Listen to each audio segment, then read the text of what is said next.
ठीक है, अब बताओ कहां तक हो गया।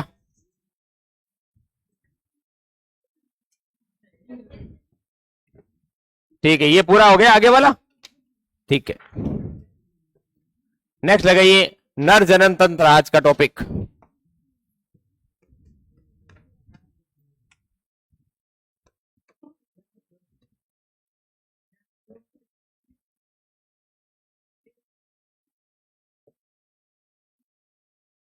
हेडिंग लगाओ बेटा, मेल रिप्रोडक्टिव सिस्टम।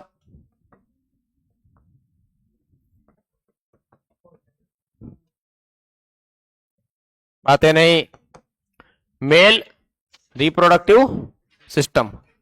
ये कर ले बेटा, तेरी तरफ इजी रहेगा ना। नर जनन तंत्र।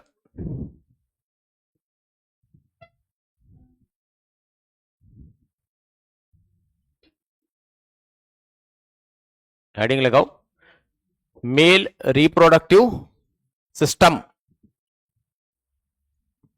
चलिए साहब, लिखिए, पहली लाइन लिखिए बेटा। नर जनन तंत्र, डायग्राम बाद में बनाऊंगा, पहले थोड़ी लिख दो। नर जनन तंत्र श्रोणी क्षेत्र, यानी कि इंग्लिश में बोलोगे आप पेल्विस रीजन में स्थित होते हैं। पेल्विस की स्पेलिंग बहुत ध्यान से लिखनी है आपको, PELVIS से ध्यान रखना। और जब मैं फीमेल रिप्रोडक्टिव सिस्टम पढ़ाऊंगा तो या एस की जगह करूंगा सी। क्या करूंगा? सी। इतना ही फर्क है, ध्यान रखना। नर जनन तंत्र श्रोणी क्षेत्र, श्रोणी क्षेत्र कौन सा होता है? ये वाला पेल्विक रीजन, ये वाला। इसे क्या बोलते हैं? ये कौन सी है? श्रोणी मेखला, याद करो कौन सी है बेटा, पढ़ाया मैंने आपको, श्रोणी मेखला। ये राइट वाला मेखला, मेखला तो पूरा है, ये राइट वाला श्रोणी क्षेत्र है, और ये लेफ्ट वाला, ये हड्डियां ऐसे जुड़ी हुई है, तो इसके बीच की जो जगह है उसको बोलते हैं अपन क्या? श्रोणी क्षेत्र या पेल्विक कैविटी। कैसे? आओ उधर। जैसे ये अपना पेट आ गया, पेट के अंदर यहां पर आ गई सुंडी, क्या आ गई? सुंडी, नाभि। करेक्ट। तो ये आपके कौन सा भाग हो गया? उदर भाग। पेट को क्या बोलते हैं संस्कृत में? उदर भाग। इंग्लिश में क्या बोलते हैं? बता रखा मैंने आपको, एब्डोमेन। क्या बोलते हैं? एब्डोमेन। ठीक है। और इसके नीचे जो है, जो क्षेत्र आ गया, उसको अपन बोलते हैं श्रोणी क्षेत्र। क्या बोलते हैं? श्रोणी क्षेत्र। बोले तो पेल्विक या पेल्विस। क्या बेटा? क्षेत्र को क्या बोलते हैं? पर रीजन, एरिया कहते हैं ना, ये रीजन मेरा है, ये एरिया मेरा है, इसको अपने। ठीक है। अब क्या होता है बेटा, यहां पर होता है वर्षण कोष। क्या होता है? वर्षण कोष, इसको बोलते हैं वर्षण कोष। और अंग्रेजी में इस वर्षण कोष को कहा जाता है स्क्रोटम। क्या कहा जाता है? स्क्रोटम। और बेग के समान संरचना होती है, थैले के समान, इसको क्या बोलते हैं? सैक। Scrotum sac. और इस स्क्रोटम सैक के अंदर पाए जाते हैं दो टेस्टिस, यानी कि वर्षण। ये आ गए आपके क्या बेटा? वर्षण। बोले तो टेस्टिस। अंग्रेजी में बोलते हैं बहुवचन में ई आएगा, ध्यान रखना। क्या? टेस्टिस। क्लियर? तो इस पूरे शब्द का मतलब यह है कि कहां पाया जाता है? श्रोणी क्षेत्र में, अर्थात उदर गुहा का निचला भाग क्या कहलाता है? श्रोणी क्षेत्र कहलाता है। और श्रोणी क्षेत्र से एक झिल्लियों की बनी हुई, मेम्ब्रेन की बनी हुई एक थैलेनुमा संरचना होती है, जिसको बोलते हैं वर्षण कोष। और उस वर्षण कोष में स्थित होते हैं कौन बेटा? वर्षण। ये मान लो टेस्टिस पहला है, ये टेस्टिस दूसरा है। बनाइए यहां तक। इस एक शब्द की व्याख्या इतनी बड़ी है। करेक्ट? चिपकाइए। ये बीच में आगे ये लिख लेना, ये नाभि है। क्या बेटा? नाभि। नोवेल, ये वाला शुंडी, शुंडा। हाँ,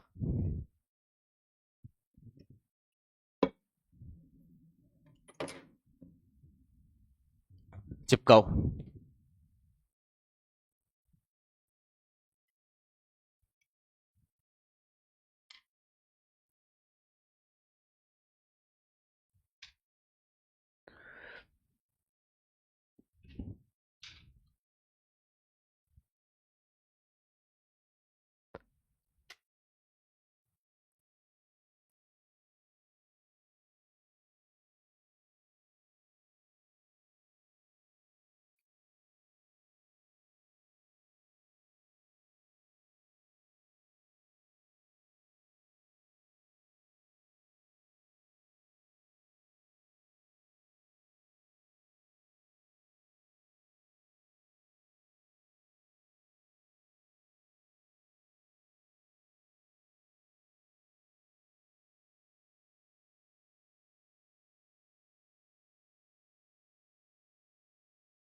तो पेट आ गया। उदर का मतलब क्या होता है? पेट। ये वाला भाग कौन सा?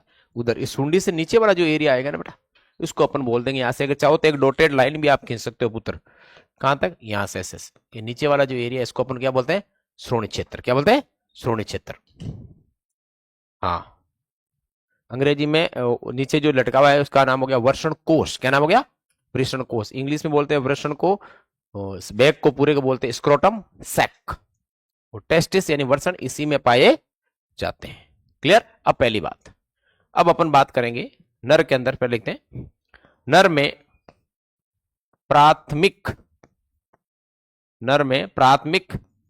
जनन अंग यानी प्राइमरी रिप्रोडक्टिव ऑर्गन कौन सा है?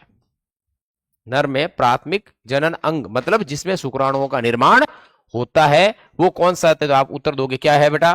बोलो। एक क्या पाए जाते हैं? जोड़ी टेस्टिस। बोले तो वर्षण पाए जाते हैं। तो प्राथमिक जननिक अंग में एक ही संरचना आती है, क्या? एक जोड़ी वर्षण। वन पेयर टेस्टिस, है ना बेटा? One pair testis. अंग्रेजी में क्या बोलोगे आप? टेस्टिस। एक जोड़ी वर्षण। क्लियर? चलिए साहब, फिर आती है बात प्राथमिक के बाद में क्या आएगा बेटा? नर में कौन से? बोलो। द्वितीयक। आगे जनन अंग। इसमें बहुत सी चीजें आएंगी, ध्यान रखना। तो आपको पता है प्राइमरी रिप्रोडक्टिव ऑर्गन कौन सा है? टेस्टिस है। सेकेंडरी में बहुत सारी चीजें आएंगी। कौन कौन सी आएगी? अभी मैं नाम लिखा रहा हूं उनका।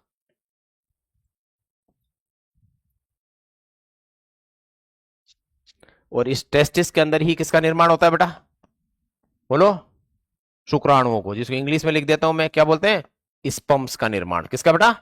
स्पर्म्स का निर्माण। एक काम तो यहां पर यह होता है, दूसरा आपको पता है यहां से क्या होता है? पता है आपका? हार्मोन का। किसका बेटा? हार्मोन जानते हो ना? हाँ, हार्मोन्स। नर के अंदर कौन सा हार्मोन होता है? टेस्टोस्टेरोन। Very good. हार्मोन्स का क्या होता है बेटा? यहां पर स्त्रावण भी होता है। तो दो काम हो गए किसके बेटा? प्राथमिक जननिक अंग के। क्या? एक तो स्पर्म का बनाना, स्पर्म बोले तो युग्मक का निर्माण। किसका निर्माण हो गया? युग्मक का निर्माण। दूसरा वहां से क्या स्रावित करना? हार्मोन। इसके दो मुख्य कार्य, इसलिए इसको कौन सी श्रेणी में रखा गया है? प्राथमिक की श्रेणी में रखा गया है। नहीं तो अपन इसको भी किसमें पटक देते? द्वितीय की श्रेणी में पटक देते। ठीक है ना? क्लियर है? बिल्कुल पहला पॉइंट। ठीक है, अब आ जाओ द्वितीयक जनन अंग। नर के द्वितीयक जनन अंग कौन कौन से? तो पहले यहां तक लिखो, फिर मैं अगला स्लाइड देता हूं। हार्मोन का स्त्रावण, दोनों लिखना बेटा। हार्मोन का स्त्रावण और स्पर्म्स यानी शुक्राणुओं का निर्माण यानी युग्मक का निर्माण। ये दो मूल काम हो गए इसके। चलिए भाई आगे ले लो भाई। हो गया पुत्र? चलो आगे। अब द्वितीयक में क्या क्या आएगी? देखो द्वितीयक में आपने लिखा है ना, उसमें आपको द्वितीयक के अंदर इस तरह से करने के बाद में दो संरचनाएं ऐसे ऐसे कर लेनी, एक इधर और एक इधर। पहला हो जाएगा, खूब सारी आपको पता है क्या आ जाएगी इसके अंदर? क्या आएगी बेटा? नलिकाएं। और दूसरा आ जाएगा सहायक। बोलो क्या बेटा? ग्रंथियां। नलिकाएं जिसको कहेंगे अपन खूब सारी, क्या बेटा? डक्ट्स। और या बोलो तो आप बोल दो, कोई फर्क नहीं पड़े। वैसे मेरे हिसाब से डक्ट नहीं बोलना चाहिए, कहीं कहीं बुक में अलग लिखा हुआ एनसीईआरटी में, इसलिए मुझे मजबूरी में लिखना पड़ रहा है। क्या? बिल्कुल डक्ट। अदरवाइज मैं लिखता क्या? ट्यूब्यूल। क्योंकि हमें पता है डक्ट शब्द का प्रयोग ग्रंथियों के लिए होता है। किसके लिए होता है? ग्रंथियों के लिए। जो ग्रंथियां स्त्राव करती है ना बेटा, उनके लिए काम लेते हैं। दूसरा है सहायक ग्रंथियां। तो इसके अंदर तो कोई दिक्कत नहीं है, पर सहायक को अंग्रेजी में क्या बोलते हैं? कोई बताएगा मेरे को? एसेसरी। क्या बोलते हैं? ऐसे। और ग्रंथियों को क्या बोलते हैं? ग्लैंड्स। ये लिखो भाई, नलिकाएं और ग्रंथियां। अब कौन कौन सी नलिकाएं आती है उनका नाम मैं थोड़ा अंग्रेजी में लिख रहा हूं, आपको हिंदी में उसमें अगर एनसीईआरटी पढ़ी है तो मुझे बता दो, किसी के पास तो मैं नाम वो बता दूंगा। है किसी के पास? हाँ दे दे बेटा, थैंक यू। मिल गया मिल गया। और ये तो तेरे स्पाइरल बाइंडिंग करा लेना इसको, तो नहीं तेरे पड़ जाएगा, वरना इसमें फिर भी कर रहा है। हाँ हिंदी में बहुत खतरनाक खतरनाक नाम बताया। आइए साहब, तो इसके अंदर नलिकाएं कौन कौन सी आएगी? पहली जो नलिका है उसका नाम है शुक्र जनन नलिका। क्या नाम है? शुक्र जनन नलिका। सुनना पूरी बात, इसको अंग्रेजी में भी लिख रहा हूं मैं साथ में, क्योंकि क्वेश्चन अंग्रेजी में आता है, पता ही आपको। ठीक है ना? इसका नाम है से मी नी। ये वर्ड मैंने लिखा है 11वीं में आपके लिए। फेरस क्या, ट्यूब्यूल्स। शुक्र जनन नलिकाएं, ये वो नलिकाएं हैं जिसमें शुक्राणुओं का निर्माण होता है। ठीक है, इसको इसी क्रम में लिखूंगा जिस क्रम में ये व्यवस्थित होती है। दूसरा होता है बेटा वर्षण जालक। कौन सा होता है, वर्षण जालक, जिसको अपन बोलेंगे, अभी डायग्राम बनाएंगे, सबका केवल नाम निकल रहा है, रेटे टेस्टिस। क्या नाम है इसका, रेटे टेस्टिस। तीसरा जो नाम है बेटा उसका नाम है, उसका नाम मुझे हिंदी में देखना पड़ेगा, वास इफ्रेंसिया। देखो इसमें लिखा हुआ है, इंग्लिश में भी कोष्टक में लिखा हुआ आपके, हिंदी में भी, वास इफ्रेंसिया, जिसको बोलते हैं शुक्र वाहिकाएं। क्या बोलते हैं, शुक्र वाहिकाएं, शुक्र वाहिकाएं। इंग्लिश में इसको बोलते हैं वासा या वास इफ्रेंसिया। क्या बोलते हैं, वास इफ्रेंसिया। ठीक है, उसके बाद में अगली जो आती है उसका नाम है वासा डिफरेंस, इसमें लिखा हुआ है शुक्र वाहक। अगला जो है वो कौन सा है बेटा, शुक्र वाहक। अंग्रेजी में इसको क्या बोलते हैं, वासा क्या बेटा, डिफरेंस। क्या बोलते हैं, वासा डिफरेंस। ये सारी नलिकाएं है साहब। इजैकुलेटेड डक्ट भी दी है कि इसके अंदर, देख लेता हूं मैं हिंदी में, नहीं दी, इतनी दे रखी है। ये तो हो गई कौन सी, नलिकाएं। अब मैं लिख रहा हूं यहां पर किसके नाम बेटा, नीचे ग्रंथियों के। ठीक है ना, यहां पर नहीं लिखा, यहां लिख रहा हूं। पहली जो ग्रंथि उसका नाम है शुक्राशय ग्रंथि। क्या नाम है, बोलो, शुक्राशय ग्रंथि, जिसको अंग्रेजी में पुत्र आप बोलोगे सेमिनल वेसाइकल्स, वेसाइकल। ठीक है ना। और दूसरी ग्रंथि का नाम है प्रोस्टेट। क्या नाम है, प्रोस्टेट। अंग्रेजी में नाम है तो कोई दिक्कत वाली बात है नहीं। और आपको पता ही है पुरुषों में सबसे ज्यादा जो कैंसर होता है वो कौन सी ग्रंथि का होता है बेटा, प्रोस्टेट ग्रंथि का होता है। बता रखा मैंने, बात हुई है कहीं ना कहीं अपनी, है ना।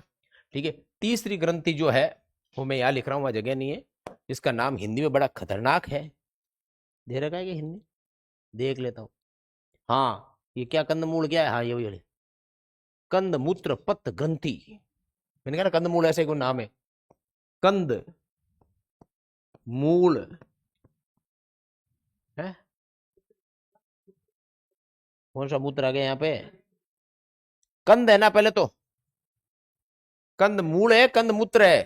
ठीक है, हाँ, कंद आगे, मूत्र, पथ, शाबाश, और ग्रंथि। अंग्रेजी लिख जो ठीक रहे बेटा। हाँ, इसका नाम है बल्बो यूरी रल, क्या, ग्लैंड। और इसी का जो दूसरा नाम है वैज्ञानिक के नाम के आधार पर है काउपर ग्रंथि। क्या नाम है, काउपर। अंग्रेजी में लिख दू काउ, तो आप जानते हो, काउ पर एस लगा दो, काउपर की ग्रंथि। ये लो साहब, ये तीन तो ग्रंथि हो गई। कौन कौन सी, एक का नाम बोलो, शुक्राशय, दूसरी का प्रोस्टेट, तीसरा कंदमूल वाली है ये। ठीक है, और नलिकाएं कितनी है पुत्र, सेमिनिफेरस। दूसरी, तीसरा, एक चीज बीच में और रह गई इसमें, आपने लिख ली क्या, एक चीज इसने स्किप कर दी, एपिडिडाइमिस नहीं दिया इसमें, देना चाहिए, अधिवर्षण। या लिख दू बीच में, चल जाएगा, गुस्सा तो नहीं करोगे, ठीक। सर बीच में पता नहीं क्या कबाड़ा कर रहे हो, अधिवर्षण। क्या नाम है, आधावर्षण, that is called epididymis. ये लो, कितनी हो गई, चार, ये कितनी हो गई, पांच।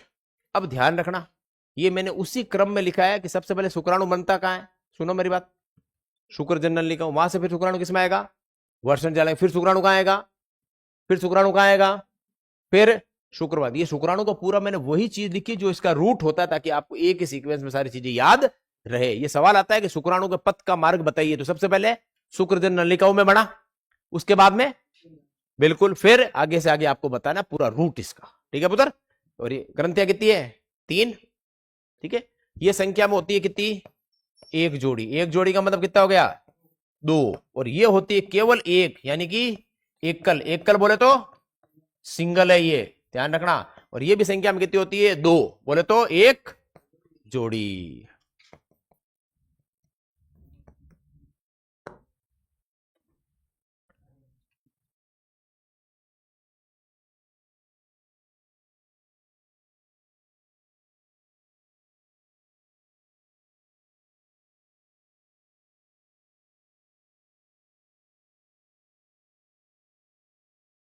तो प्राथमिक में तो केवल वर्षण ही आया था बेटा, द्वितीयक में बहुत सारे आ गए, नहीं आ गए क्या? नलिकाएं भी आ गई। ये नाम बार बार आएंगे, इससे एक साथ ही हो गए अपन को, और इसके अलावा नया नाम नहीं है, ध्यान रखना, ये नाम बार बार रिपीट होंगे। और नलिकाएं और सहायक ग्रंथियां, नलिकाएं में कितनी नलिकाएं आ गई? 5, सहायक ग्रंथियां कितनी आ गई? 3। ऐसे टिप्स पे याद होना चाहिए, 5 और 3 लिखने, इसमें 5 पॉइंट लिखने, इसमें 3 पॉइंट लिखने आपको।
पांच, 3, 8 नाम होने चाहिए टोटल। आ गए 8, काउंट कर लिए, 5 तो नलिकाएं आ गई और बाकी आ गए आपके। डन, आगे बढ़ू, सबने लिख लिया? पक्का? बोर्ड का एग्जाम है, कोई भी चीज स्किप नहीं होनी चाहिए। साथ में बोर्ड के क्वेश्चन भी लिखाते रहूंगा, जैसे टॉपिक चलेगा भी ये सवाल आएगा, पढ़ लो बस, बाकी मैं व्यवस्था कर दूंगा। ठीक है, आगे बढ़िए। तीसरा, बाह्य जननांग। क्या है? बाह्य जननांग।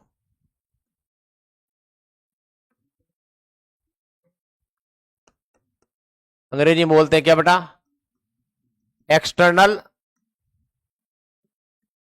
जेनाइटेलिया। बाह्य जननांग बोले तो एक्सटर्नल जेनाइटेलिया, और इसके अंदर एक ही संरचना आती है, क्या आती है बेटा? पेनिस। क्या आता है? पेनिस। हिंदी में क्या बोलते हैं?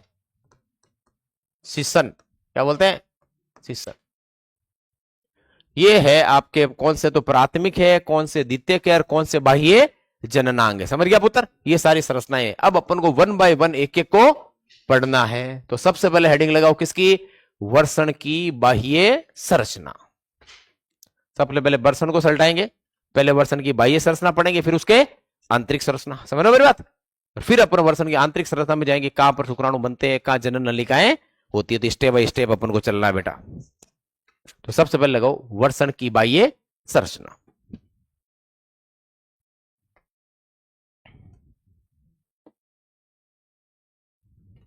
ये वर्गीकरण पूरा हो गया अपने। क्या पूरा हो गया? वर्गीकरण। तो अपन को पता रहेगा कौन से प्राथमिक है, कौन से द्वितीयक है, कौन से बाह्य जननांग के अंतर्गत आते हैं। चलो अब आप टॉपिक लगाओ। अब अपने इतनी देर तो केवल इंट्रोडक्शन था, अब टॉपिक शुरू होगा बेटा। तो सबसे पहले लगाइए वर्षण। वर्षण को क्या बोलते हैं अपन? टेस्टिस की क्या बेटा?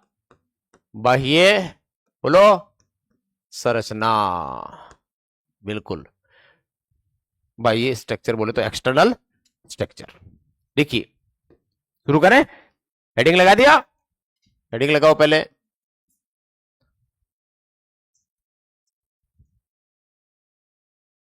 देखिए, नर में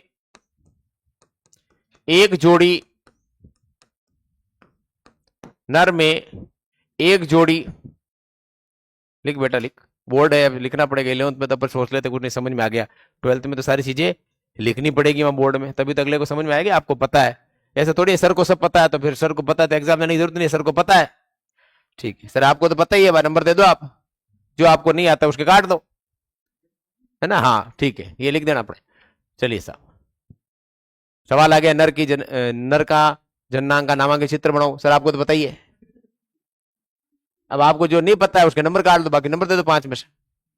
ठीक है, चलिए साहब, ऐसा नहीं होगा, अपन को लिख के बताना है कि हमें भी पता है आपको पता है। तो ठीक है, लिखिए, नर में एक जोड़ी वर्षण उदर गुहा के बाहर, उदर गुहा के अंदर थोड़ी होते, पेट में थोड़ी होते, पेट के बाहर होते हैं।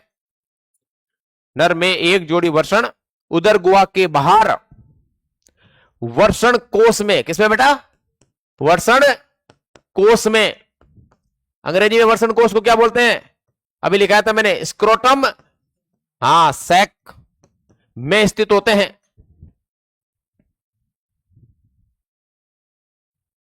स्क्रोटम, आराम से लिखो स्पेलिंग जमा जमा के, SCROTUM है ना बेटा। स्क्रोटम सैक में स्थित होते हैं। पहली बात तो ये। नेक्स्ट, अब क्या ये जब हम पैदा होता है बच्चा मेल, क्या तो जन्मजात से ही स्थित होते हैं या पहले पेट में बनते हैं, बाद में ये वर्षण कोश में स्थानांतरित होते हैं? पहले पेट में बनते हैं, बिल्कुल सर। लिखिए, भ्रूणी अवस्था में, भ्रूणी अवस्था मतलब जब अपन मां के पेट के अंदर है, वो कौन सी अवस्था है बेटा? भ्रूणी अवस्था। भ्रूणी अवस्था में वर्षणों का निर्माण चौथे महीने में होता है। जब नर बच्चा मां के पेट में होगा तो कौन से महीने में वर्षण बनेंगे? चौथे महीने में। हाँ, तो भ्रूणी अवस्था में वर्षण का निर्माण चौथे महीने यानी 4th मंथ में होता है। लेकिन होता है, लिख बेटा, मैं इधर हट जाता हूं, मैं पढ़ाऊंगा तो दिखने में दिक्कत हो जाएगी। होता है, लेकिन टेस्टोस्टेरोन हार्मोन की कमी के कारण, लेकिन टेस्टोस्टेरोन हार्मोन की कमी के कारण यह उदर गुहा में ही स्थित रहते हैं। टेस्टोस्टेरोन हार्मोन की क्या बेटा? कमी के कारण यह क्या? यह उदर गुहा यानी कि पेट में ही स्थित होते हैं या रहते हैं। यानी कि 100 बात की एक बात हमें यह समझ आएगी, जब अपन बने थे, है ना, तो टेस्टिस का निर्माण कौन से महीने में हुआ था? जब अपन मां के पेट में थे, चौथे महीने में। जैसे लीवर बनता है, हार्ट बनता है, सब कोई ना कोई समय होता था, सबका सारी चीजें बनती है, पूरा बनता है, तभी अपन पैदा होते हैं, इस दुनिया में आते हैं। ठीक है पुत्र? तो चौथे महीने में किसका निर्माण हुआ? टेस्टिस का। लेकिन टेस्टिस उदर गुहा के अंदर ही है, पेट के अंदर ही है, वो वर्षण कोश में स्थानांतरित नहीं हुए। क्यों? क्यों? टेस्टोस्टेरोन का लेवल कम था उस बच्चे के अंदर, मां के अंदर नहीं। ऐसे मां कब से टेस्टोस्टेरोन बना देगी? मां तो फिर आदमी बन जाएगी। हाँ, बच्चे के अंदर टेस्टोस्टेरोन का लेवल कम था, क्योंकि अभी उसके अंदर बनना शुरू। ऐसा पूछ लेता, सर मां के अंदर टेस्टोस्टेरोन लेवल बढ़ जाएगा, मैं फिर मां को तो आदमी बना दे बेटा, बाप ही बना दे, क्या फर्क पड़ेगा, बाप ही पैदा कर देगा भी तो। चलिए साहब, बाप में यही तो कमी है, और कमी क्या है? चलिए साहब, ठीक है। तो वर्षण कोश में स्थित होते हैं। अब देखो, लिखिए, 7वें महीने में, हाँ, नेक्स्ट पॉइंट लिख पुत्र, 7वें महीने में, यानी कि 7 महीने का बच्चा हो गया मां के पेट के अंदर, ठीक है। 7वें महीने में जब भ्रूण में, इसलिए मैंने जानबूझ के भ्रूण लिखा है, मां में बढ़ा तो मां में बढ़ गया, ठीक है ना। भ्रूण में टेस्टोस्टेरोन का लेवल बढ़ जाता है तथा, 2 कारण है बेटा स्थानांतरित होने के, तथा उदर गुहा का तापमान अधिक होता है। सही बात है। एक तो हो गया टेस्टोस्टेरोन का लेवल बढ़ जाता है, तथा उदर गुहा यानी पेट का, उदर गुहा का तापमान अधिक होता है। इसलिए आराम से लिखो, कोई जल्दीबाजी नहीं। इसलिए वर्षण उदर गुहा से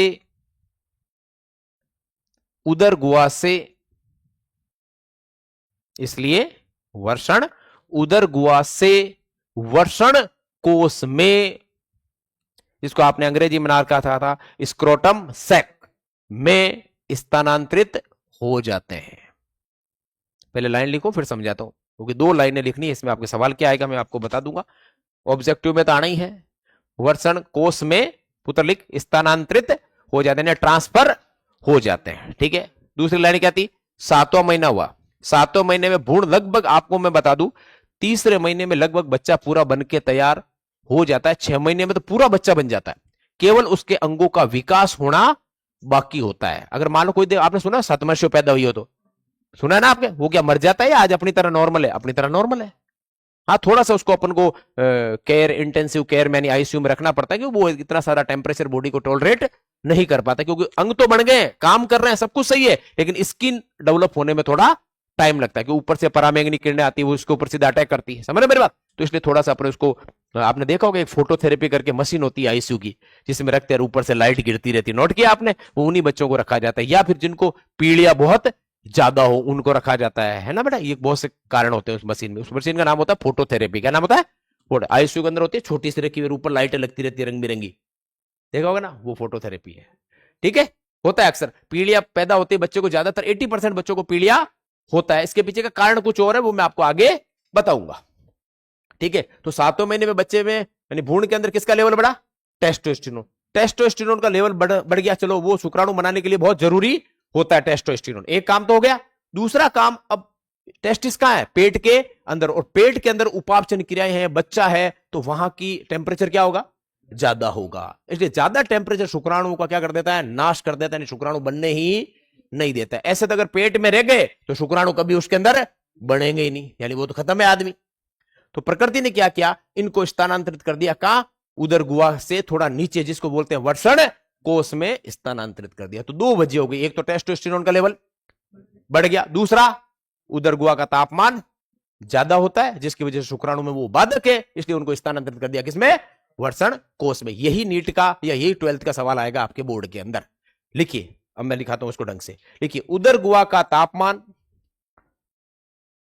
उदर गुहा का तापमान, पेट का, अगला पॉइंट लिख बेटा, उदर गुहा का तापमान वर्षण कोष की तुलना में, सही बात है, दोनों की तुलना करनी है ना हमें? ठीक है, उदर गुहा का तापमान वर्षण कोष की तुलना में 2 से 2.5 डिग्री, कितना बेटा? 2 से कितना? हाँ, 2.5 डिग्री सेल्सियस अधिक होता है, अधिक होता है। किसका अधिक है मुझे ये बता दो, उदर गुहा का या वर्षण कोष का? उदर गुहा का। सेंटेंस के अनुसार ये है ना? ठीक है, तो 2 से 2.5 डिग्री अधिक होता है, जो शुक्राणु निर्माण के लिए अनुकूल नहीं होता है। जो शुक्राणु, हाँ यानी स्पम्स लिख दो, शुक्राणु नहीं लिखना आ रहा तो स्पम्स लिख दो। शुक्राणु निर्माण के लिए क्या बेटा बताओ? अनुकूल होता है, मतलब ऑप्टिमम होता है, यानी अच्छा होता है। अनुकूल नहीं होता है, अनुकूल नहीं होता है। इसलिए कथन और कारण हो गया ना? इसलिए वर्षण उदर गुहा से, बताओ भाई, इसलिए वर्षण उदर गुहा से वर्षण कोष में स्थानांतरित हो जाते हैं। इसलिए वर्षण जो काम बनाते हैं उदर गुहा के अंदर, इसलिए वर्षण वर्षण कोष में स्थानांतरित हो जाते हैं। क्यों हो गए? वहां का टेम्परेचर क्या है? कम है? वर्षण कोष का तो कम है ना, उदर गुहा का ज्यादा है। हाँ, कंफ्यूज बताओ ना, कम ज्यादा में सवाल गलत हो जाएगा ही। भाई पेट का ज्यादा होता है, वर्षण कोष का कम होता है, बात खत्म। क्लियर है? चलिए, तो लिखो क्या हुआ, सब ठीक है? लिखो क्वेश्चन बोर्ड का, लिखिए वर्षण, बोर्ड का सवाल लिखो, क्वेश्चन लगा तो क्यों लिख दे बेटा। वर्षण उदर गुहा से, उदर गुहा से वर्षण कोष में क्यों स्थानांतरित, क्यों स्थानांतरित यानी ट्रांसफर होते हैं? Question mark. अब इसमें देखो, बोर्ड में तो आएगा ये सवाल, और नीट में आएगा कथन और कारण वाला। कथन ये है कि नर के अंदर शुक्राणु वर्षण जो है वो अपने उदर गुहा के अंदर उनका निर्माण होता है, लेकिन वो स्थानांतरित हो जाते हैं। ये तो हो गया कथन, ठीक है ना, वर्षण कोष में स्थानांतरित हो जाते हैं, ठीक है। कारण, क्योंकि उदर गुहा का तापमान 2 से 2.5 डिग्री ज्यादा होता है, किससे? वर्ण कोश में जो शुक्राणु निर्माण में बाधक होता है। तो कथन भी सही है, कारण भी सही है, स्पष्टीकरण करता है, उत्तर एक हो जाएगा। अब एक या दो वो देख लेना, कभी कभी उल्टा भी कर देते हैं लोग, समझ गए ना आप? हाँ, तो वो ज्यादा परेशानी होती है अपने। चलिए साहब, ये है कारण, यानी कि मैं ये कह सकता हूं, हाँ भ्रूण के अंदर नहीं, मां के अंदर। हाँ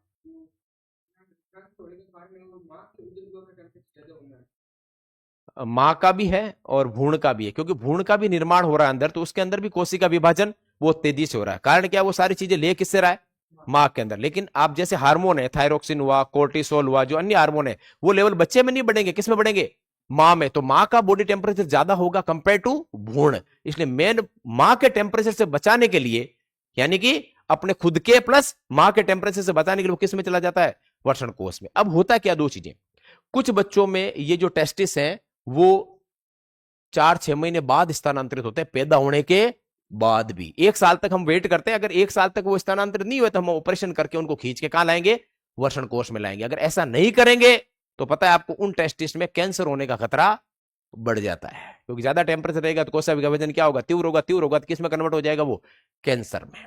आई बात समझे? चलिए साहब, अगली बात लिखिए, उत्तर इसी में से लिखना है आपको, ठीक है?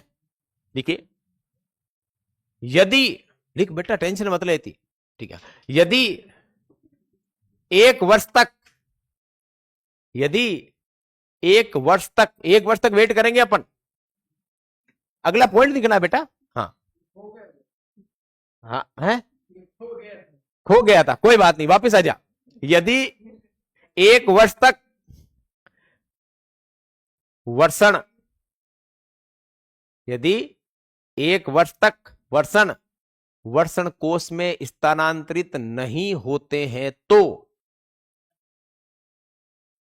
यदि, हाँ बात बोलो बेटा, यदि 1 वर्ष तक वर्षण कोमा, वर्षण क्या, कोमा लगाओ, यदि 1 वर्ष तक, हाँ, वर्षण कोमा वर्षण कोष में स्थानांतरित, यानी ट्रांसफर पुत्र, स्थानांतरित नहीं होते हैं तो, नहीं होते हैं तो इस अवस्था को, लिखो अंग्रेजी वर्ड, क्रिप्टो और की, क्रिप्टो करेंसी नहीं है बेटा, क्रिप्टो ऑर्किडिज्म कहते हैं। क्या बोलते हैं, क्रिप्टो और कीडिज्म, ज्यादो, क्रिप्टो ऑर्किडिज्म कहते हैं, या बोलते हैं हिडन टेस्टिस। क्या बोलते हैं, टेस्टिस छुपे हुए हैं, कहां, उदर गुहा के अंदर कहते हैं। हाँ, सिंपल इंग्लिश में क्या बोलते हैं, हिडन, क्या बेटा, टेस्टिस है। हाँ, क्रिप्टो जो वर्ड है, मैं बताऊं आपको, क्रिप्टो का मतलब आपने बॉटनी में पढ़ा होगा, एक होता है क्रिप्टो गेम, एक होता है फेनरो गेम्स, पढ़ा या नहीं पढ़ा, 12th में आएगा सर। क्रिप्टो का मतलब होता है कोई भी चीज छुपी भी होती है ना, उसके लिए वर्ड यूज करते हैं अपन, क्या, क्रिप्टो। सुनना बेटा, ग्रीक वर्ड है, क्रिप्टो का मतलब होता है छुपा हुआ, समझ रहे? और ऑर्किड का मतलब होता है टेस्टिस, छुपा हुआ टेस्टिस। क्लियर? अगली बात देखिए, इन्हें, अब ये छुपे हुए तो लाने पड़ेंगे बाहर, हिडन टेस्टिस, इन्हें शल्य क्रिया द्वारा, व्हाट इज शल्य क्रिया, operation, operation is not a good word, इससे, हाँ यू आर राइट, सर्जरी बोलेगा, इसे शल्य क्रिया द्वारा, आम भाषा में तो अपन बोल देते हैं क्या बेटा, क्या, ऑपरेशन। लेकिन हम ये वर्ड यूज नहीं कर सकते ना, हम मेडिकल वाले थोड़ा सा प्री मेडिकल वाले हैं, लेकिन थोड़ा वर्ड थोड़ा लेवल का यूज करना पड़ेगा। क्या बोलोगे, सर्जरी। कहता नहीं डॉक्टर कौन सा, सर्जन है, तो यहीं से तो वर्ड आया, कौन सा, सर्जरी। जब आप एमबीबीएस करोगे, 3rd ईयर में जाओगे, तब ये सब्जेक्ट आएगा, कौन सा, सर्जरी। हाँ जी, क्या लिखा आपने, पूरे, इन शल्य क्रिया द्वारा वर्षण कोष में लेकर आएंगे भाई, वहीं तो छोड़ेंगे, वर्षण कोष में स्थानांतरित, वर्षण कोष में स्थानांतरित करने की प्रक्रिया, करने की प्रक्रिया ऑर्कियोपेक्सी कहलाती है। ऑर्कियोपेक्सी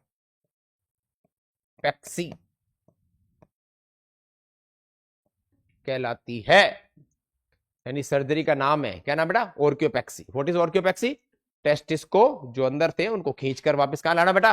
वृषण कोष में लाने का जो सर्जन काम करेगा, दैट इज कॉल्ड ऑर्कियोपेक्सी। ऑर्कियोपेक्सी कहते हैं। छुपे हुए क्या बोल गए? क्रिप्टो ऑर्किडिज्म। वापिस सर्जरी द्वारा जो सर्जन लेकर वापस उसको स्थानांतरित करेगा, ऑर्कियोपेक्सी। क्लियर? तो सर्जरी का नाम तो हो गया ऑर्कियोपेक्सी, पर कंडीशन का नाम हो गया क्रिप्टो ऑर्किडिज्म। हो गया पुत्र? आगे ले लो। चलिए अब हम बात करते हैं टेस्टिस की लंबाई चौड़ाई वगैरह क्या सीन है। चलो भाई, तो सबसे पहले बात करते हैं टेस्टिस की फोटो बनाते हैं। ये टेस्टिस की फोटो, सबसे पहले बात करते हैं लंबाई यहां से लेकर यहां तक कितनी होती है? 4 से 5 सेंटीमीटर। चौड़ाई कितनी होती है बेटा? 2 से 3 सेंटीमीटर। करेक्ट। और अगर वेट की बात करें तो वेट इसका होता है 1 का 35 से 40 क्या बेटा? ग्राम्स। ठीक है। हाँ, और आकृति को बोले तो जिसको अपन बोलते हैं क्या? शेप। शेप यानी आकृति। आकृति होती है अंडाकार। अंडाकार को अपन क्या बोलते हैं? ओवल। अंडाकार। हाँ जी, आकृति। लिखो फटाफट बेटा। अंडाकार आकृति के होते हैं, लंबाई चौड़ाई। ये तो इसकी क्या हो गई पुत्र? ये तो इसकी क्या हो गई? लंबाई। और ये हो गई इसकी चौड़ाई, लेंथ एंड विड्थ। और अगर मोटाई भी पूछ ले, अगर मोटाई भी पूछ ले, मोटाई का मतलब क्या होता है? थिकनेस। क्या होता है बेटा? थिकनेस। तो आप कितनी बताओगे? 1 से 2 सेंटीमीटर है। एडल्ट की है बेटा, टाबर की कौन बेटा? वहां हाँ, हम पढ़ेंगे वयस्क मनुष्य की फिजियोलॉजी, एडल्ट, जिसकी उम्र 18 से या 18 से ज्यादा हो। वयस्क आदमी जो पूर्ण स्वस्थ हो, ऐसा नहीं था बुढ़े लिया होता, ये भी तो वयस्क है, वो बुढ़ो है, वयस्क कौन? हाँ, कुपोषण का लिया होगा पकड़ के, आप मैं क्या करूं? चलिए सर, अंडा। हम स्वस्थ व्यक्ति की बात करें। किसकी बात करें? स्वस्थ व्यक्ति, कंप्लीट मेल।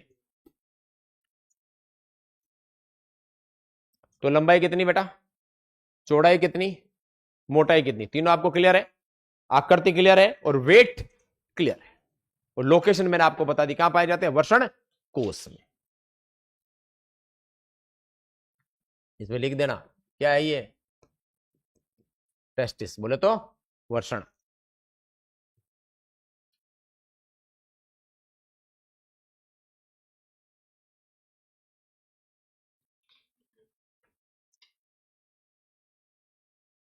क्लियर है साहब? चलिए आगे।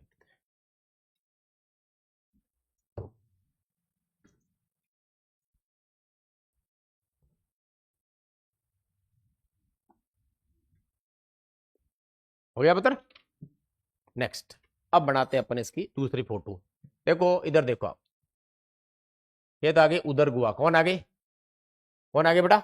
उदर गुहा। उदर गुहा के नीचे कौन होते हैं? आप मत बनाना पहले, जब तक मैं पूरा नहीं बना दूं, कटपीट करूंगा मैं। इसको क्या बोलते हैं? वर्षण कोष। आइए सर, नाम लिख दो इसका, वर्षण कोष। अंग्रेजी में आप लिख दोगे या मैं लिखूं? लिख ही देता हूं, स्क्रोटम खुला खुला लिखता हूं ताकि आपको दिक्कत नहीं हो बेटा। सैक। करेक्ट। पर ऊपर वाली आ गई उदर गुहा। क्या आ गई? उदर गुहा। बोले तो एब्डो, पेट को क्या बोलते हैं? एब्डोमेन ही तो बोलते हैं। एब्डोमिनल। गुहा को क्या बोलते हैं पुत्र? कैविटी। ये तो मैंने कई बार आपको वर्ड लिखाया है ना, एब्डोमिनल कैविटी। अब अभी अपनी बात हुई थी, सुनना पहले। टेस्टिस का निर्माण कहां होता है सबसे पहले? ये पहला टेस्टिस राइट और ये लेफ्ट, मान लो T1 T2 कहां होता है? उदर गुहा में। और 7वें महीने में स्थानांतरित हो जाए किसमें? वर्षण कोष में। अब आप देखो,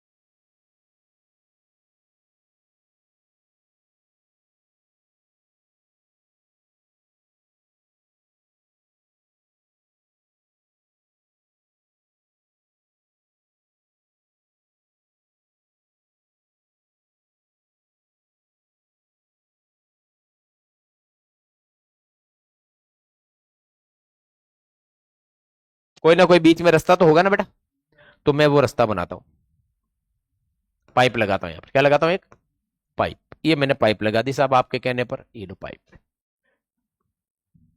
ये एक पाइप और ये दूसरी पाइप। इस पाइप का कोई नाम तो होगा ना, बोलो आया ना? बिल्कुल नाम होगा सर, बिना नाम के तो कोई चीज होती नहीं है, ठीक है ना। इसका नाम है बेटा,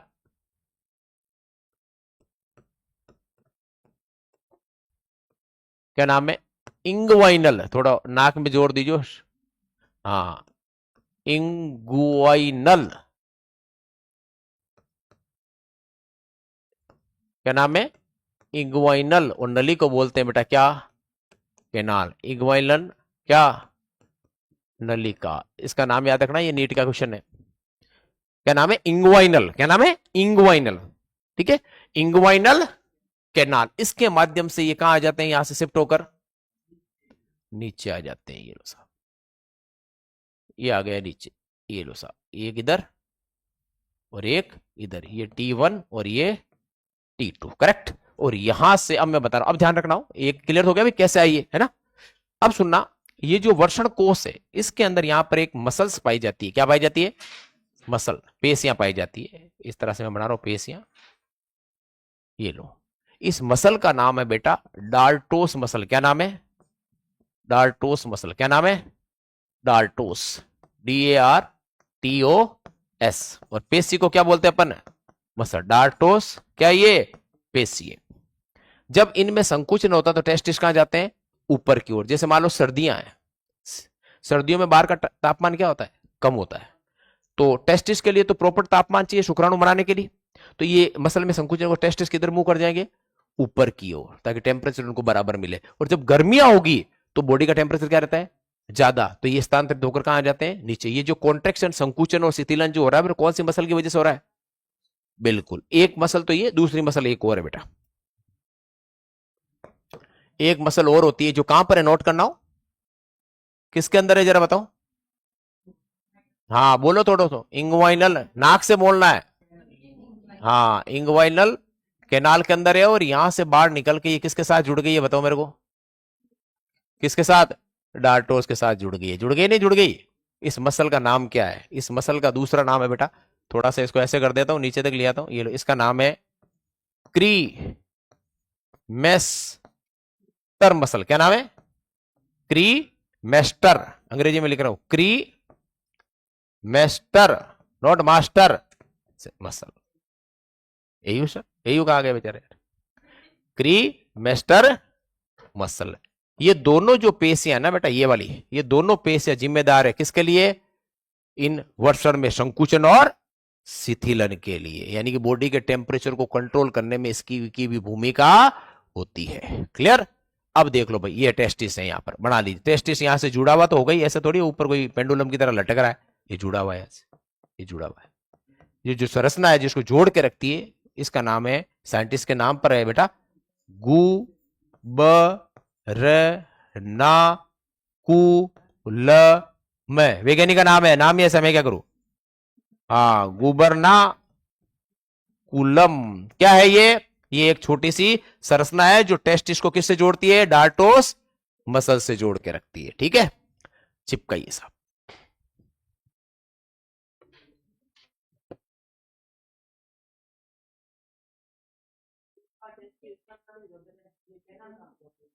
कैनाल ब्लॉक हो जाती है, इसके अंदर संयोजी उत्तक आके जमा हो जाते हैं, वसा आके जमा हो जाता है, ये ब्लॉक हो जाती है बेटा।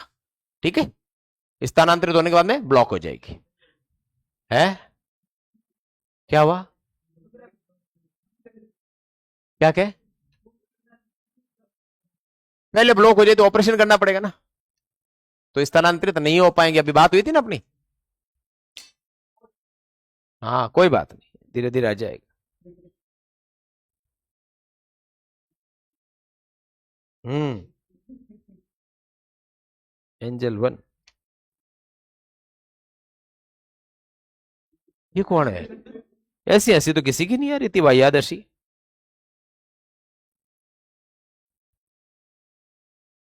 हम्म।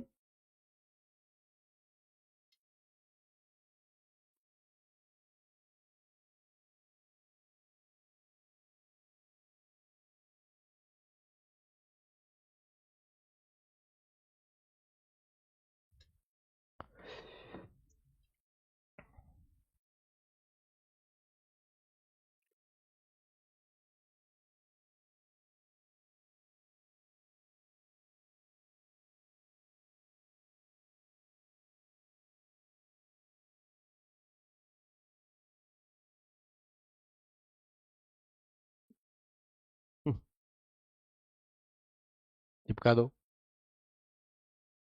डार्टोस मसल, देखो मसल का, अगर मैंने पढ़ाई है खैर आपको, एक चीज बताई थी मैंने, याद करो, जब मैंने आपको उत्सर्जन तंत्र पढ़ाया था, याद करो थोड़ा सा, मूत्राशय पढ़ाया था, वेरी गुड, उस मसल का नाम क्या था, डिट्रूसर, और इसका नाम है डार्टोस, थोड़ा सा फर्क है। यानी घर पे पढ़ाई करते हो आप, शाबाश, रिवीजन करते रहो बेटा, बहुत अच्छी आदत है, बहुत आगे जाओगे। आगे मतलब अन्य विद्यार्थियों से आगे जाओ, और कहां आगे जाओगे? नहीं नहीं नहीं, वो ऊपर नहीं जाना है, आगे, तभी तो मैंने कहा ऊपर जाओगे, ये नहीं कहा मैंने, मैंने क्या कहा, आगे जाओगे। ठीक है, तो ऊपर जाओगे मतलब सर ऊपर क्यों भेज रहे हो इतना जल्दी, अभी तो शुरू ही नहीं किया हमने, ऊपर जाने की उम्र तो अभी आपकी भी नहीं हुई है।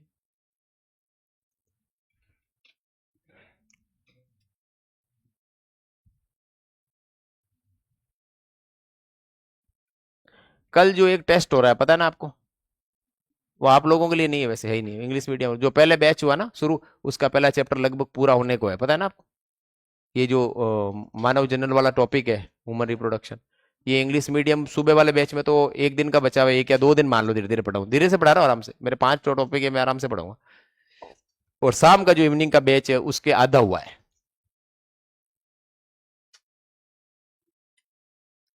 आप लेट आए ना, अब आए हो आप तो, हाँ आ गए थे आप तो, देर से शुरू हुआ ना, कोई नहीं, फिर भी अगर क्लासेस अपनी वीकली में 3-4 क्लासे आएगी तो अपन टाइम पे फ्री, हाँ तो 2 की मैं 3 कराऊंगा बेटा, क्योंकि हिंदी मीडियम पीछे है तो क्या अभी पीछे रह गए, फिर पीछे ही पीछे रहेंगे अपन, अभी से थोड़ा सा स्पीड रखेंगे ना तो क्या फ्री जल्दी हो जाएगी, मेरा टारगेट है अगस्त एंड तक मैं जूलॉजी से फ्री कर दूं,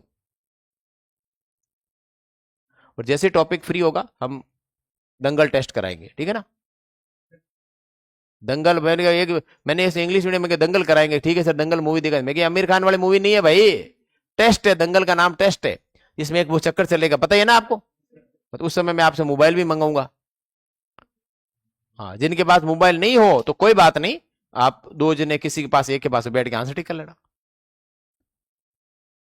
तो उसमें जैसे आप टिक करते रहोगे उसमें टाइम डाल दूंगा 15 सेकंड, 15 सेकंड बाद क्वेश्चन हट जाएगा, दूसरा आ जाएगा, जैसे आप आंसर टिक करोगे यहाँ पर आपका नाम फटा जाएगा ठक, वो मैं देख सकता हूँ, आप नहीं देख सकते, वो उसमें जाके ऐप में देख लेंगे किसने, कोई भाई है ना, कोई भाई 1 2 3 4 4 एक तो हुई, जय श्री बालाजी, तो उसमें आ जाएगा इस आदमी ने 4 बार अटेम्प्ट किया, चारों ऑप्शन टिक किए हैं, वो भी आएगा, ध्यान में चोरी पकड़ी जाएगी, पहले बता देता मैं, ओ नहीं तो नहीं तो चारों ही कर दिया। वो कब होगा, जब आपके चैप्टर पूरा टिप्स पे होगा, आप खुद कहोगे सर हम तैयार है दंगल के लिए, दंगल दंगल करेंगे, तो दंगल दंगल तभी होगा जब आप खुद तैयार होगे, नहीं अभी वो वाला दंगल नहीं करना बेटा, हाँ ठीक है, हाँ तारे तो पड़ी उड़ा जना मतलब तू दंगल करी, हाँ नहीं सामने से दंगल हो जाएगा, पता चला ये दंगल में मामला गड़बड़ हो गया, उसमें मार्क्स आपको हाथों हाथ उसी इंस्टेंट आपको बता दूंगा मैं, इसके इतने सही, अगर आप कहोगे तो पब्लिकली करना नहीं चाहिए, फिर भी इंडिविजुअल आप मेरे से पूछ लेना, आ जाओ निवेड़ होगो थारे, तो यार आंगड़िया गरिया भी ना कौन माने, इनमें डाउट है।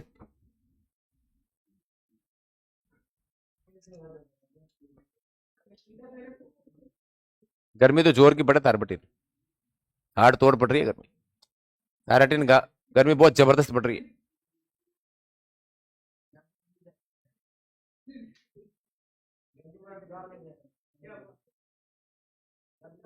हाँ मैं मना कर दिया, जाने को नहीं बता आवड़ा कहीं जाई,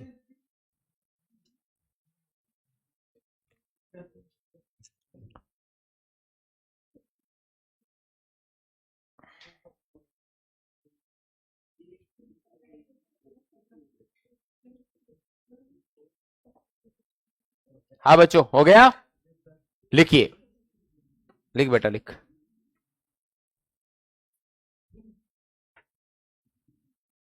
अब थोड़ा 12वीं में पढ़ाई को लेकर सीरियस रहना, जैसे 11वीं में कुबदा खोरिया करी में चाल गया, अब कौन चलेला, रत्ती भरी बोर्ड में नंबर लाने हैं, क्यों नहीं, 10वीं में आ गए अपने 98%, 12वीं भाई जी, ओ जय श्री राम, वो नहीं बोलते जा खेलो जेलो पतगड़ो, तो थोड़ी इज्जत राख लीजिए भाई जी हो, और सिलेक्शन भी निकालना है 12वीं के साथ, बहुत सी जिम्मेदारियां हैं आपके ऊपर भी अब, चलो भाई एक बार वापस समझेंगे हम इसे, पहले उदर गुहा है, नीचे वर्षण कोश है, उदर गुहा के अंदर वर्षण का निर्माण होता है, कौन से महीने में? चौथे महीने में। सातवें महीने में स्थानांतरित हो जाए किसमें? वर्ण कोष में। कौन से हार्मोन की वजह से? टेस्टोस्टेरोन। और अंदर टेम्परेचर क्या होता है बेटा? ज्यादा होता है। दो कारण हो गए, एक तो हो गया कौन सा हार्मोन? टेस्टोस्टेरोन, और एक हो गया टीटी। टी का मतलब टेस्टोस्टेरोन, टी का मतलब टेम्परेचर। ठीक है बेटा, दोनों ज्यादा होने की वजह से ये स्थानांतरित हो जाएंगे कहां पर? इसके अंदर कौन सी नली से? इग्वाइनल कैनाल से। ठीक है, यहां आकर ये जुड़ जाएंगे। यहां पर दो पेशियां होती है जो इन टेस्टिस को ऊपर और नीचे करती है, यानी इनमें संकुचन और शीतलन होता है। उसके लिए जिम्मेदार है कौन बेटा? डाल्टोस और क्रीमेस्टर। ये नीट लेवल के लिए, नॉट फॉर 12th, ये नीट के लिए। आगे बात समझ में? चलिए साहब, तो आपसे वो सवाल पूछेगा वर्षणों का तापमान नियंत्रण करने वाली मसल का या पेशी का नाम बताओ, तो क्या उत्तर दोगे? डाल्टोस या क्रीमेस्टर। दोनों मिले तो दोनों, नहीं तो एक तो मिल ही जाएगा। चलिए बेटा आगे बढ़े, आगे चलिए साहब। अरे अब आ जाते हैं नेक्स्ट हेडिंग लगाइए, इसी में वर्षण ही चल रहा है। अब लगाइए वर्षण के आवरण। वर्षण के क्या बेटा? आवरण। चलिए साहब, ये मैंने वर्षण बना दिया यहां पर।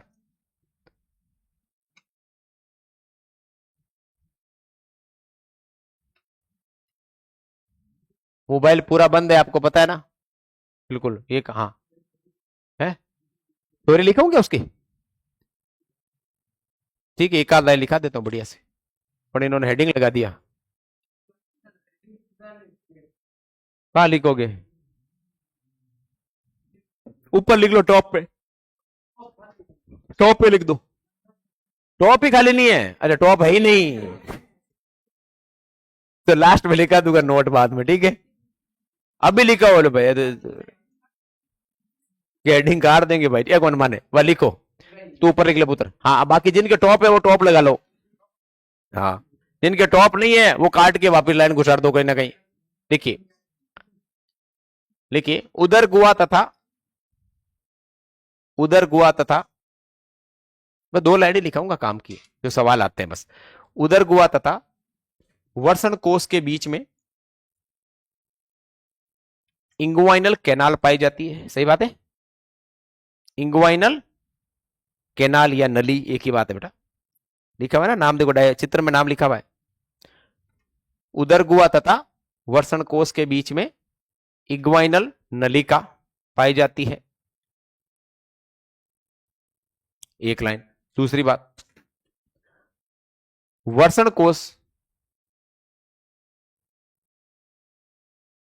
कोष में डाल्टोस तथा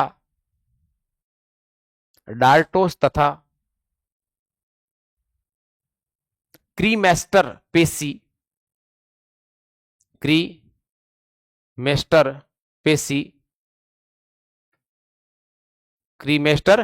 पेशी तापमान का नियंत्रण करती है। सही बात है बेटा, टेम्परेचर का रेगुलेशन करती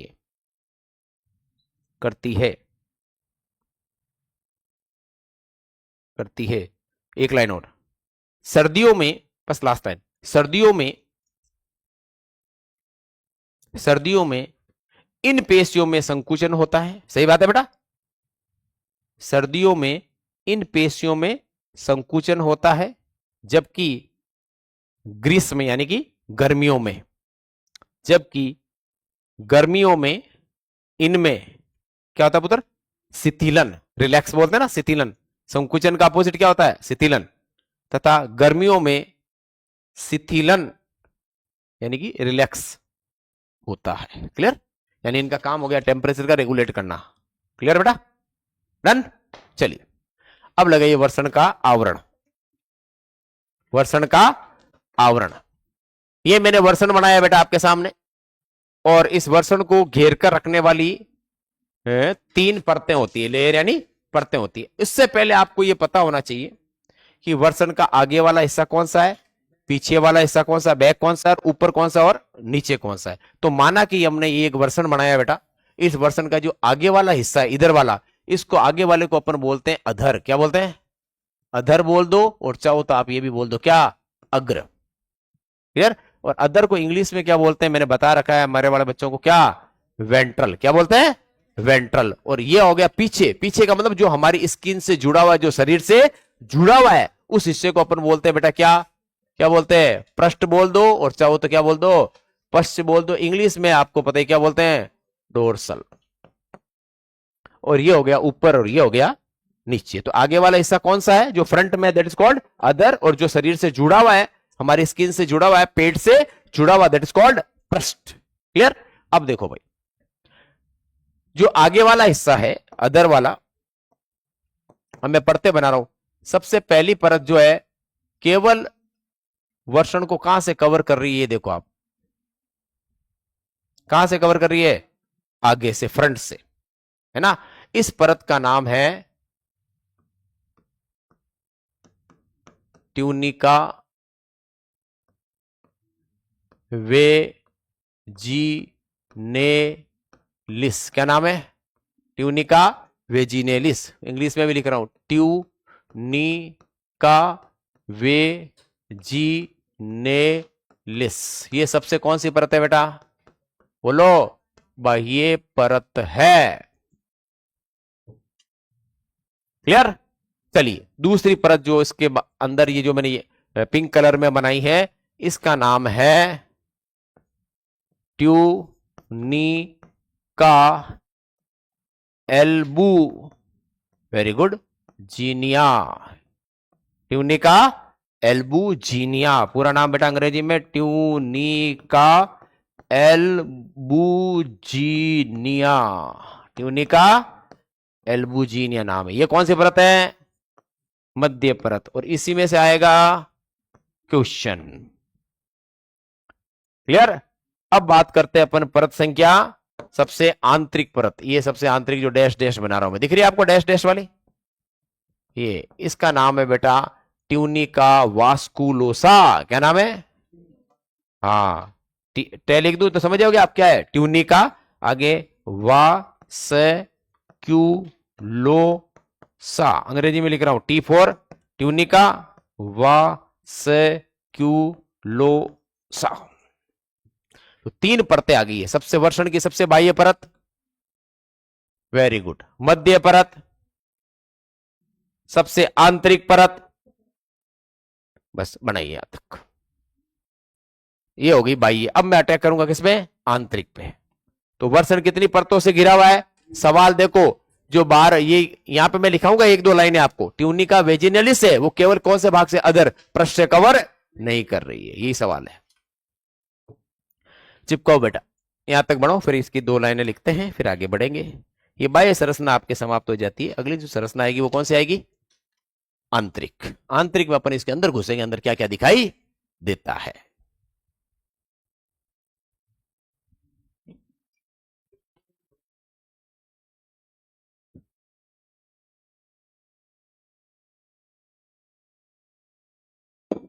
साहब क्या कह रहे हो।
हो गया साहब?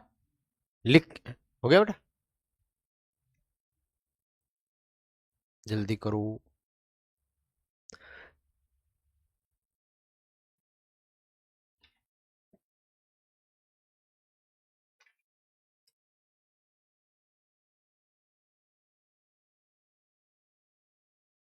हो गया ब्रदर? चलिए भाई लिखिए, लिखिए। वर्षण का अदर भाग, वर्षण का अदर भाग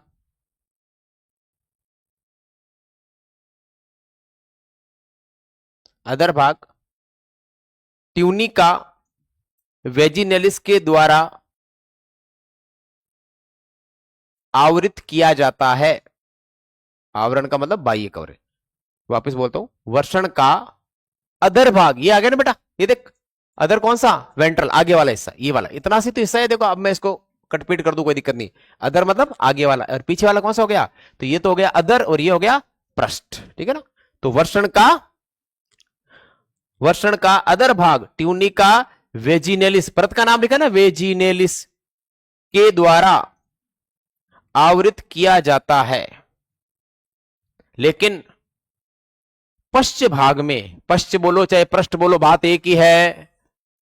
लेकिन पृष्ठ बोलो चाहे पश्च, जो अच्छा लगे वो लिख दो। लेकिन पृष्ठ भाग में इसका आवरण नहीं पाया जाता है। यही सवाल है हमारा परीक्षा का, कि भाई ट्यूनिका वेजिनेलिस कौन से भाग की ओर होता है? टेस्टिस के अदर भाग की ओर या पृष्ठ भाग की ओर? अदर भाग की ओर, पृष्ठ भाग में नहीं पाया जाता है।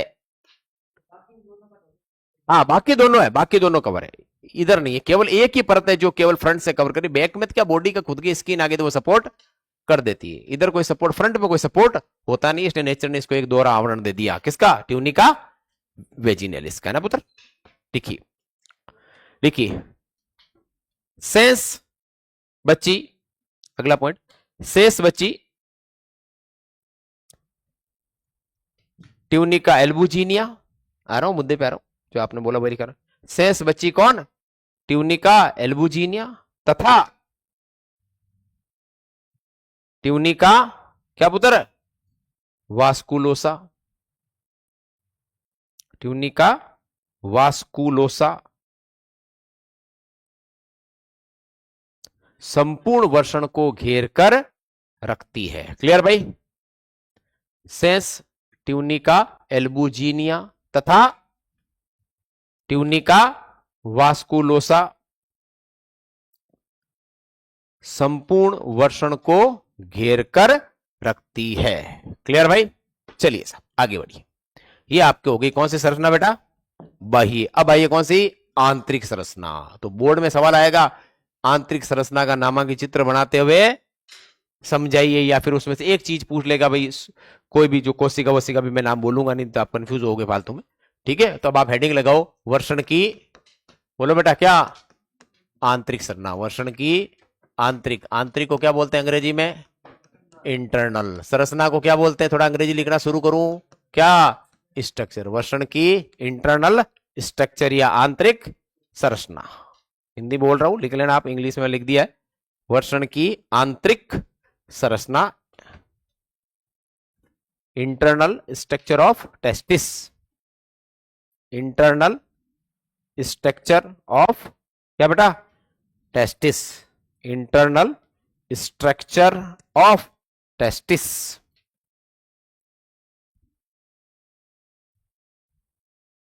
Internal structure of testis. आइए साहब पढ़ते हैं। ये मैंने डायग्राम बना दिया, बना दिया आपके सामने। बाहर की परत को साइड में कर दूं। ये मैंने मध्य परत बनाई है। क्या बनाई है? मध्य परत। मध्य परत का नाम बोलो फटाफट। मध्य परत, मैंने क्वेश्चन भी लिखा था इसके ऊपर, देखो अभी मैंने, ट्यूनिका एल्बुजिनिया। ये सबसे मास्टरमाइंड परत है, ध्यान रखना, मास्टरमाइंड है ये। क्या करती है ये वर्षण को दो समान भागों में बांट देती है, पहला काम, जिसकी वजह से वर्षण का आगे वाला हिस्सा तो कौन सा हो गया? बोलो भाई, अदर, और पीछे वाला कौन सा हो गया? बोलो, पृष्ठ। पृष्ठ बोल दो चाहे पश्च बोल दो, अदर बोल दो चाहे अग्र बोल दो, बात तो एक ही है। तो वर्षण को दो भागों में, दो समान भागों में, ऐसा नहीं एक छोटा और एक बड़ा, ऐसा नहीं, दो समान भागों में बांट देती है। ठीक है, उसके पश्चात अभी तक इसका काम पूरा नहीं हुआ है, उसके पश्चात अदर भाग को छोटे छोटे, बोलो, पिंडों में और विभाजित कर देती है, जिसका नाम होता है वर्षणीय पिंडक। क्या नाम होता है? वर्षणीय पिंडक, जिसको इंग्लिश में बोलते हैं टेस्टिकुलर लोब्यूल्स, या हिंदी में और नाम है वर्षण पालिका। क्या नाम है? वर्षण पालिका। वापिस सुनो, इस टेस्टिस के टुकड़े करने के लिए जिम्मेदार कौन सी परत है? ट्यूनिका एल्बुजिन या मध्य परत। सबसे पहले क्या किया? टेस्टिस के दो टुकड़े, एक तो किसमें बांटा? अदर, और भाई बीच में लाइन खींच दी तो अदर पृष्ठ हो गया ना यार। ठीक है, फिर अदर वाले को और छोटे छोटे पिंडों में, लोब में बांट दिया। कितने? 250। कितने? 250 लोब। देखो आप, है ना, कक्ष, कक्ष मतलब छोटे छोटे कक्ष, ठीक है ना। इनको अपन बोलते हैं वर्षण पालिका। क्या बोलते हैं बेटा? वर्षण, बोलो, पालिका। इंग्लिश में भी लिख रहा हूं मैं बेटा, हिंदी से काम चलेगा नहीं। Testicular lobes. कितने टोटल? एक वर्षण में कितने? 250। दो वर्षण में 500। ये करने की जिम्मेदारी किसकी है? बिल्कुल। अब सुनना, ठीक है, अब सुनो आगे एक बात। प्रत्येक प्रत्येक टेस्टिकुलर लोब्यूस या प्रत्येक वर्षण पालिका में एक से लेकर किसी में 2 बना रहा हूं, किसी में 1 बना रहा हूं, किसी में 3 बना रहा हूं। ये लो साहब, क्या पाई जाती है? शुक्र जनन नलिकाएं, जिसको बोलते हैं सेमेनिफेरस ट्यूब्यूल, जिसमें शुक्राणुओं का निर्माण होता है। यहां पर तो मैंने सीधी लाइन खींची है बेटा, सीधी लाइन नहीं खींचनी चाहिए थी मुझे। इसमें थोड़ा सा इसको बताता हूं, मैं थोड़ी स्टाइलिश बनाता हूं, थोड़ा सा डिजाइन में पैटर्न बनाता हूं, डिजाइनिंग पैटर्न। इस तरह से कुंडलित नलिकाएं क्या पाई जाती है? कुंडली। किसी में 2 बना दो, मर्जी पड़े जो बना दो ना यार, कौन कहने वाला आपको, अपने दिक्कत क्या है इसमें? ये लो, 3 बना दो किसी में, ताकि पता रहे किसी में 2 है, किसी में 1 है, किसी में 3 है। ये लो, इनको बोलते हैं बेटा अपन क्या?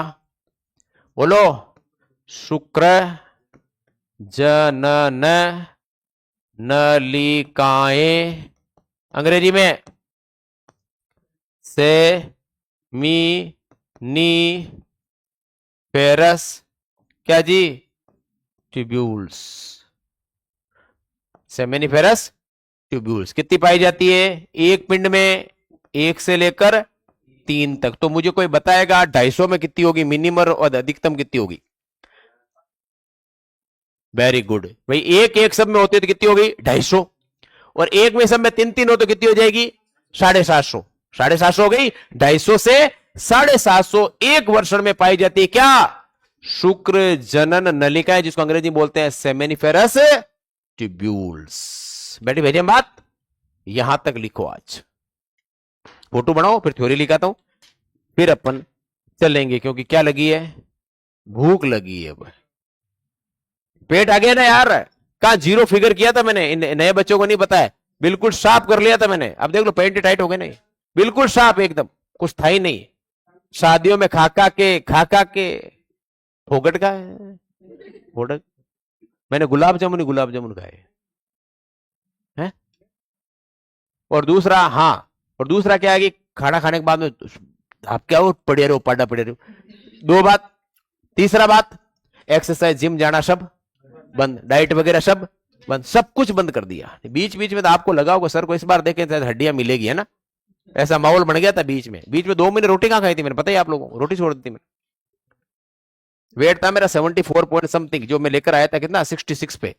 कितने किलो घटाया? 8 किलो वेट कम किया था मैंने 2 महीनों में, सोच सकते हो आप। रोटी वोटी सब छोड़ दी थी मैंने। अब कैसे करें वापिस कंट्रोल, ये तो मामला गड़बड़ हो रहा है। सांस दो रहा है। अपा जो बार ब्याह में जानो है, आ डोसा खाओ। डोसा में कौन सा? रवा डोसा खाएंगे अब आज। रवा डोसा, चाउमीन 2 खाएंगे आज। आज खा लिया, पच ब्याह में नू तो को नहीं है, बार थोड़े दिन, पच बार डाइट मत उतर जा।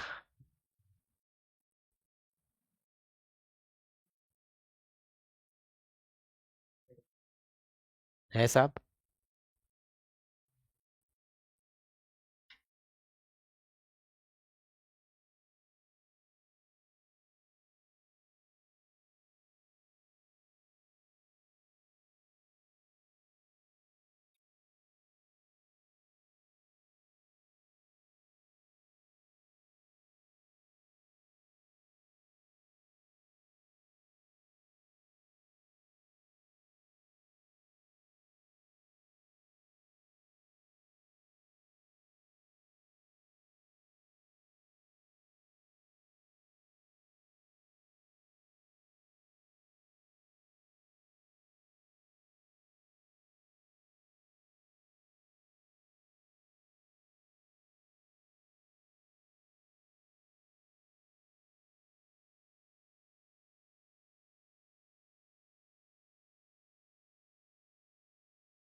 करो भाई, सेव करो।